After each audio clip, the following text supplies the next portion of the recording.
Assalamualaikum warahmatullahi wabarakatuh. Perkenalkan, nama saya Cela Amelia, NPM 19920103. Saya mahasiswi dari PGRI Uniska Banjarbaru. Di sini saya akan menjelaskan tentang sejarah dan telaah kurikulum. Pengertian kurikulum. Pasal 1 Undang-Undang Nomor 20 Tahun 2003. Seperangkat rencana dan pengaturan, pedoman penyelenggaraan kegiatan pembelajaran untuk mencapai tujuan pendidikan, SMP, tujuan, isi, bahan pelajaran, cara yang digunakan. Pengertian kurikulum.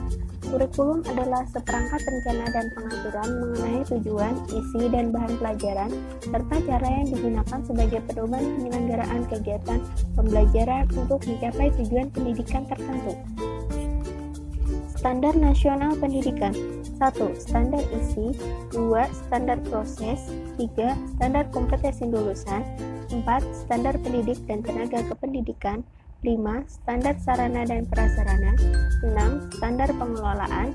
7. Standar pembiayaan. 8. Standar penilaian pendidikan. Menurut Hamalik, kurikulum, isi dan materi pelajaran, rencana pembelajaran, pengalaman belajar. Sejarah kurikulum dari tahun 1947 hingga tahun 2006. Konsekuensi logis dari terjadinya perubahan sistem politik, sosial budaya, ekonomi, dan iptek dalam masyarakat berbangsa dan bernegara.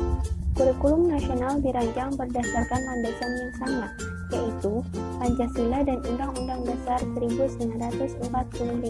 Perbedaannya pada penekanan pokok dari tujuan pendidikan serta pendekatan dalam merealisasikannya. Kurikulum 1968 dan sebelumnya.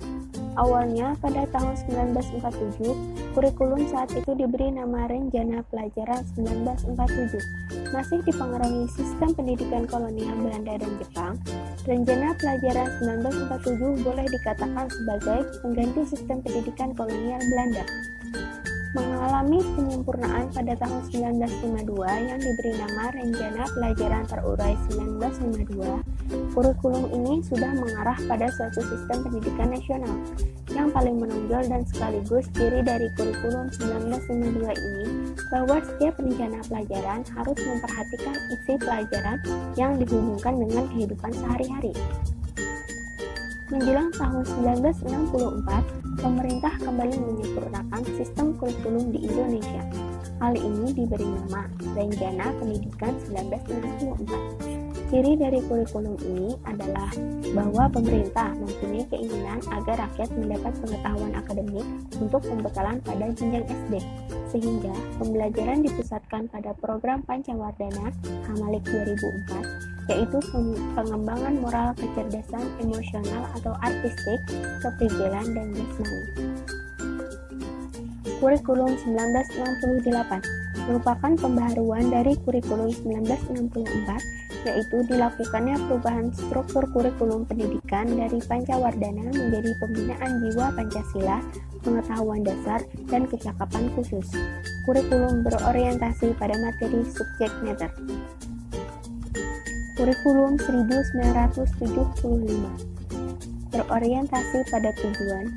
Kelemahan kurikulum 1975 adalah digantinya buku-buku sebagai acuan sehingga kurikulum menjadi tidak menguntungkan dan kurang memberi makna.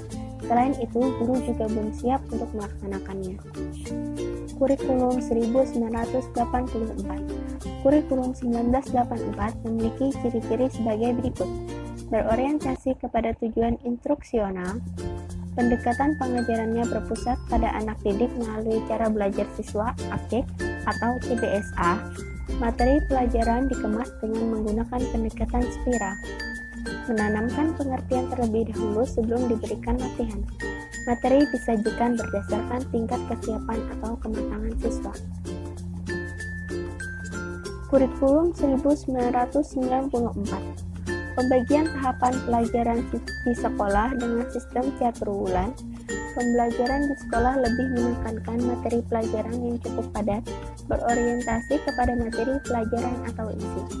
Kurikulum 1994 bersifat populis, yaitu yang memberlakukan satu sistem kurikulum untuk semua siswa di seluruh Indonesia. Akibat dari kecenderungan kepada pendekatan penguasaan materi, content oriented, terjadi masalah. Beban belajar siswa terlalu berat karena banyaknya mata pelajaran dan banyaknya materi atau substansi setiap mata pelajaran. Materi pelajaran dianggap terlalu sukar karena kurang relevan dengan tingkat perkembangan berpikir siswa dan kurang bermakna karena kurang terkait dengan aplikasi kehidupan sehari-hari. Kurikulum berbasis kompetensi versi tahun 2002 dan 2004 KBK menitik beratkan pada pengembangan kemampuan untuk melakukan kompetensi tugas-tugas tertentu sesuai dengan standar performance yang telah ditetapkan. Pendidikan mengacu pada upaya penyiapan individu yang mampu melakukan perangkat kompetensi yang telah ditentukan. Dasar pemikiran untuk menggunakan konsep kompetensi dalam kurikulum adalah sebagai berikut. Kompetensi berkenaan dengan kemampuan siswa melakukan sesuatu dalam berbagai konteks. Kompetensi menjelaskan pengalaman belajar yang dilalui siswa untuk menjadi kompeten. Kompeten merupakan hasil belajar learning outcomes yang menjelaskan hal-hal yang dilakukan siswa setelah melalui proses pembelajaran. Kehandalan kemampuan siswa melakukan sesuatu harus didefinisikan secara jelas dan luas dalam suatu standar yang dapat dicapai melalui kinerja yang dapat diukur. 3 unsur pokok program pendidikan dalam KBK, yaitu pemilihan kompetensi yang sesuai, spesifikasi indikator-indikator evaluasi untuk menentukan keberhasilan pencapaian kompetensi, pengembangan sistem pembelajaran. Ciri-ciri KBK menekankan pada ketercapaian kompetensi siswa baik secara individual maupun klasikal, berorientasi pada hasil belajar atau learning outcomes dan keberagaman. Penyampaian dalam pembelajaran menggunakan pendekatan dan metode yang bervariasi. Sumber belajar bukan hanya guru, tetapi juga sumber belajar lainnya yang memenuhi unsur edukatif. Penilaian menekankan pada proses dan hasil belajar dalam upaya penguasaan atau pencapaian suatu kompetensi. Kurikulum berbasis kompetensi versi KTSP atau kurikulum tingkat satuan pendidikan.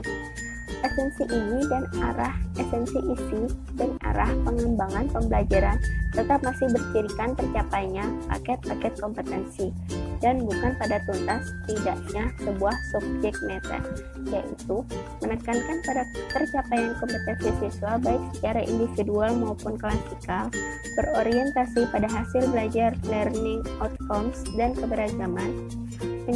Penyampaian dalam pembelajaran menggunakan pendekatan dan metode yang bervariasi. Sumber belajar bukan hanya guru, tetapi juga sumber belajar lainnya yang memenuhi unsur edukatif. Penilaian menekankan pada proses dan hasil belajar dalam upaya penguasaan atau pencapaian suatu kompetensi. Terdapat perbedaan mendasar dibandingkan dengan kurikulum berbasis kompetensi sebelumnya, versi 2002 dan 2004, bahwa sekolah diberi kewenangan penuh menyusun rencana pendidikannya dengan mengacu pada standar-standar yang telah ditetapkan, mulai dari tujuan, visi misi, struktur dan muatan kurikulum, beban belajar, kalender pendidikan, hingga pengembangan silabusnya. Review. Menurut Anda, kurikulum manakah yang relevan dengan kondisi sekarang? Apakah KTSP sudah mampu menyelesaikan permasalahan pendidikan di negara kita? Komponen-komponen kurikulum. Tujuan berhubungan dengan arah atau hasil yang diharapkan mengacu ke arah pencapaian tujuan pendidikan nasional. Materi. Isi kurikulum itu menyangkut semua aspek baik yang berhubungan dengan pengetahuan atau materi pelajaran yang biasanya tergambarkan pada isi setiap materi pelajaran yang diberikan maupun aktivitas dan kegiatan siswa. Prinsip-prinsip pengembangan isi kurikulum. Materi kurikulum berupa bahan pembelajaran yang terdiri dari bahan kajian atau topik-topik pelajaran yang dapat dikaji oleh siswa dalam proses belajar dan pembelajaran. Materi kurikulum mengacu pada pencapaian tujuan masing-masing satuan pendidikan. Materi kurikulum diarahkan untuk mencapai tujuan pendidikan nasional. Metode berhubungan dengan implementasi kurikulum, penyusunannya hendaknya berdasarkan analisis tugas yang mengacu pada tujuan kurikulum dan berdasarkan perilaku awal siswa. Tiga alternatif pendekatan yang dapat digunakan yaitu pendekatan yang berpusat pada mata pelajaran, pendekatan yang berpusat pada siswa, dan pendekatan yang berorientasi pada kehidupan masyarakat. Evaluasi komponen untuk melihat efektivitas pencapaian tujuan, fungsi untuk mengetahui apakah tujuan yang telah ditetapkan telah tercapai atau belum, atau evaluasi digunakan sebagai umpan balik dalam perbaikan strategi yang ditetapkan. Telaah dan peta konsep kurikulum. Kurikulum, pembelajaran, KI, KD indikator, RPP, mulai dari program dan metode. Langkah yang harus dilakukan dalam menelaah kurikulum: mengetahui KI dan KD yang telah ditetapkan oleh SNP, memahami indikator-indikator kegiatan pembelajaran pada RPP yang dibuat oleh guru sesuai komponen kurikulum, memahami dan mengkritis keterkaitan antara KI, KD yang ditetapkan BSNP dengan indikator-indikator dan kegiatan pembelajaran yang dibuat oleh guru, memberikan evaluasi atau pemecahan dari permasalahan tersebut. Penutup. Memasuki tahun 2011, dunia pendidikan Indonesia terlihat kurang mendapat perhatian dari pemerintah. Kekurangan tersebut bukan disebabkan karena kehebatan mutu pendidikan nasional, tetapi lebih banyak disebabkan karena kesadaran akan bahaya keterbelakangan pendidikan Indonesia. Sekian presentasi PowerPoint dari saya ucapkan. Assalamualaikum warahmatullahi wabarakatuh.